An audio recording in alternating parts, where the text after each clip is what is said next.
이번 시간에는 KC 공장 심사를 위한 자재 관리 항목에 대해서 살펴보겠습니다. 안녕하세요. 과정에 오신 것을 환영합니다. KC 공장 심사를 위한 주요 체크포인트 과정의 목표와 목차입니다. 내용을 확인하시어 앞으로 학습 진행에 도움이 되시길 바랍니다. 강의를 진행해 주실 류승영 강사님이십니다.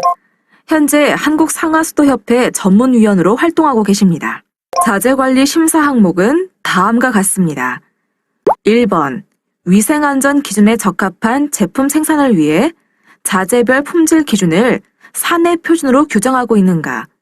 2번, 제품 생산에 필요한 원부자재의 검사 방법에 대한 규정을 갖추고 있는가? 3번, 사내 표준에 따라 인수 검사를 실시하고 기록 관리하고 있는가입니다.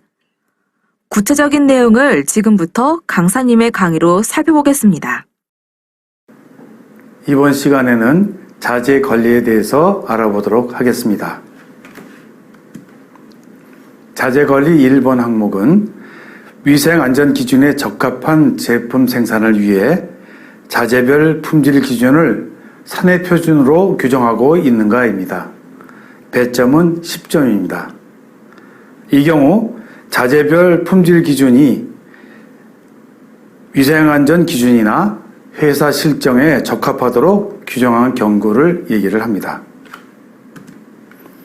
심사평가 항목을 살펴보면 첫 번째, 구매관리 규정 제정에 대한 적정성이 회사 실정에 맞게 잘 되어 있는가입니다. 두 번째는 원부자재 표준에 대한 제정과 이 회사의 실정에 적합하게 제정되어 있는가입니다. 세 번째는 원부자재 인수검사 표준 제정과 그 제정 표준이 회사 실정에 적합하게 제정되어 있는가를 본 항목이 되겠습니다. 그리고 네 번째는 국가 단체라든가 이런 경우에 고객의 특별한 요구사항이 그 규정에 잘 반영되어 있는가를 살펴보는 것입니다. 인증업체에서 중점적으로 준비해야 될 사항에 대해서 살펴보겠습니다. 첫 번째, 해당 제품에 대한 설계도면, 그 설계도면 안에는 물 접촉 재질의 위생안전 기준에 적합한 만족할 수 있는 그런 재질로서의 구성된 설계 도면이 필요하겠습니다. 두 번째는 사내 표준에 규정한 자재명과 검사 항목을 잘 살펴보셔서 자재와 맞도록 하셔야 되겠습니다. 세 번째는 KS라든가 단체 표준이라든가 국제 표준 혹은 적합인증 등을 참고해서 해당 표준의 유무를 파악을 하셔야 되겠습니다. 네 번째로는 제품 품질 수준을 파악하기 위하여 납품처의 정보를 이용을 하시는지가 되겠습니다. 여기에 관련된 표준은 구매관리 또는 구매관리 업무 규정이 되겠고, 외주 관리를 할 경우에는 외주 관리 규정, 그리고 각 원부자재별 자재 표준이 필요합니다. 그리고 자재의 선입선출 또는 식별 관리를 구분할 수 있는 자재 창고 관리 규정이 여기에 해당이 되겠습니다. 자재 관리 두 번째 항목을 살펴보면 제품 생산에 필요한 원부자재의 검사 방법에 대한 규정을 갖추고 있는가입니다. 배점은 10점입니다. 자재별 검사 방법을 사내 표준으로 노트의 구성이나 샘플링, 시험 방법, 합부 판정 기준, 그리고 합격, 불합격 중에 불합격 노트 처리 방법 등이 회사 실정에 맞게 규정하고 있는 경우를 되겠습니다. 심사평가 항목을 살펴보면 첫 번째, 시험 표준에 대한 해당 인수검사 규정이 제정되어 있는가 여부입니다. 두 번째는 원부자재에 대한 인수 표준 등 검사 업무 체계 수립과 표준화가 잘 되어 있으셔야 하겠습니다. 인증업체에서 중점적으로 준비해야 될 사항은 첫 번째, 인수검사 관련 업무 체계 수립이 잘 되어 있으셔야 합니다. 두 번째로는 검사 기준에 의한 검사 실시라든가 검사 기록 및 통보 등이 잘 되어 있어야 되는데, 여기에는 검사 의뢰서라든가 외부 성적서라든가 아니면 공급업체 성적서 등을 잘 관리하셔야 되겠습니다. 세 번째는 로트에 대한 관리와 불합격 시의 조치 사항인데, 양품에 대한 그 로트에 대해서와 불량품에 대한 로트를 잘 구분하셔서 조치를 취하셔야 되겠습니다. 네 번째는 이와 같은 인수검사에 대한 검사 결과를 분석하고 그 검사 결과에 대한 활용이 어떻게 하고 계시는지를 잘 준비하셔야 되겠습니다. 다섯 번째는 인수검사 표준과 인수검사 시험 표준 등을 잘 제정해 놓으셔야 되겠습니다. 여섯 번째는 외주 관리를 하실 경우에는 외주 물품에 대한 관리 규정이 제정되어 있어야 하겠습니다. 관련 표준들을 살펴보면 관련 표준은 검사 업무 규정이 되겠고, 그 다음에 구매 관리 규정 또는 구매 업무 규정이 되겠습니다. 세 번째는 업무 자재별 표준을 가지고 계셔야 되겠는데, 예로서 살펴보면 기계 가공품 자재 표준, 사출 성형품 자재 표준, 그리고 고무 패킹인 경우에는 고무 패킹 자재 표준 등 이렇게 자재 표준을 가지고 계셔야 되겠습니다. 또 인수검사별 표준과 시험 표준 등도 마찬가지 예로 아래와 같이 인수검사 표준 및 시험 표준 등 이런 식으로 표준을 가지고 계셔야 되겠습니다. 다음은 자재관리 세 번째 항목을 살펴보겠습니다. 사내 표준에 따라 인수검사를 실시하고 기록 관리하고 있는가 되겠습니다. 배점은 10점입니다.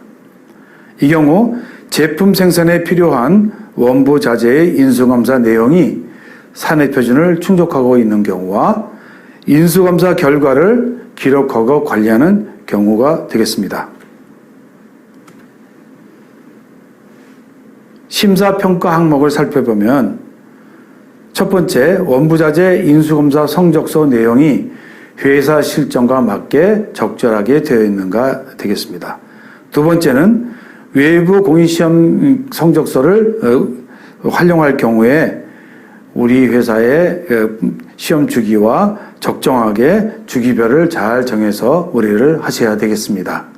세 번째로는 만약에 공급업체의 성적서를 우리 회사의 성적서로 가름할 경우에는 해당 노트, 즉 원부자재에 입고한 날짜와 그리고 공급업체의 성적서의 노트가 일치하는 여부를 잘 확인하셔야 되겠습니다.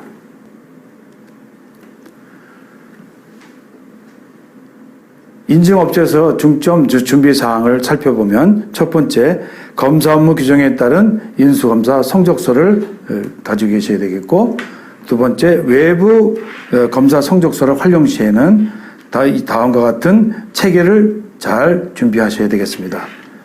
우선 외부 시험 기관 의뢰 시에는 의뢰 주기라든가 시효 채취 방법 등이 잘 준비되어야 되겠고, 또 해당 시험 방법이 공인시험기관의 공인 여부가 되겠습니다. 이때 사설 기관을 이용하는 것보다 공인시험기관을 이용하시는 것이 좋겠다고 생각이 됩니다.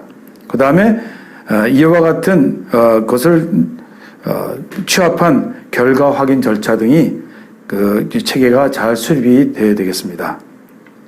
그 다음에 세 번째는 납품업체 성적서를 활용 시에도 그에 맞는 체계를 수립하셔야 되겠는데, 납품업체 성적서와 그리고 로트가 일치하는지, 그리고 그 납품업체 성적서는 정확하게 그 기재되어 있는지, 또 이것에 대한 진위 여부, 즉 납품업체에서 성적서를 발행하였는지를 한번 확인해 보시고, 그리고 그러한 그것에 대한 검증 기록 등이 잘 표시를 하셔야 되겠습니다.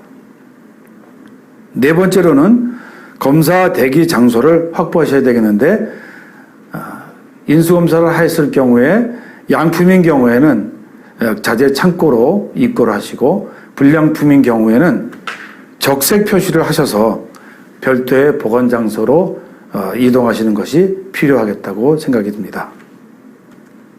불합격 루트에 대한 반품 체계가 잘 확립되어 있고, 불합격 시에는 불합격된 제품에 대한 기록들을 잘 유지하셔야 되겠습니다. 인수검사한 결과를 월별, 품목별, 또 업체별 합격률, 그리고 불량 내용 분석하시고, 여기에 대해서 인수검사 업체도 통보하시고, 또 자체적으로 대책 수립 유지하는 것들이 필요하다고 생각이 됩니다.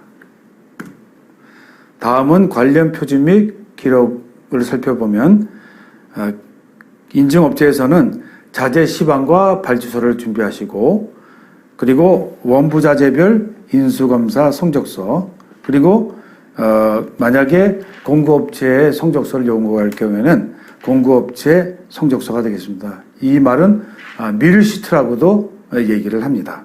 그리고 외부 공인시험기관에 의뢰한 경우에는 외부 공인시험기관 성적서가 필요하겠습니다.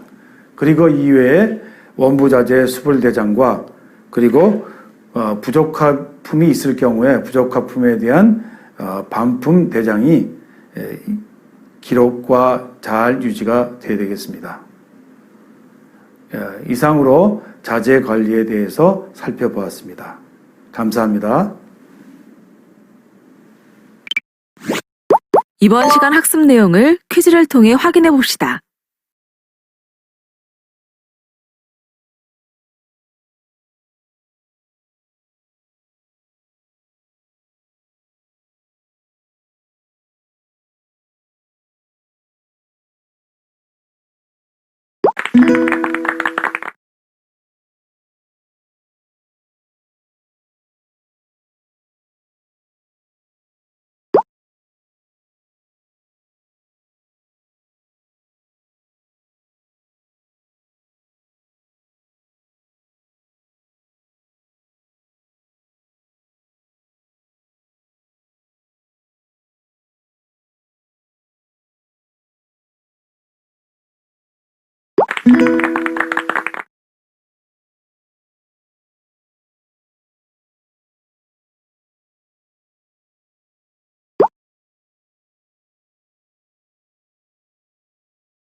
이번 시간에는 자재 관리에 대해서 살펴보았습니다.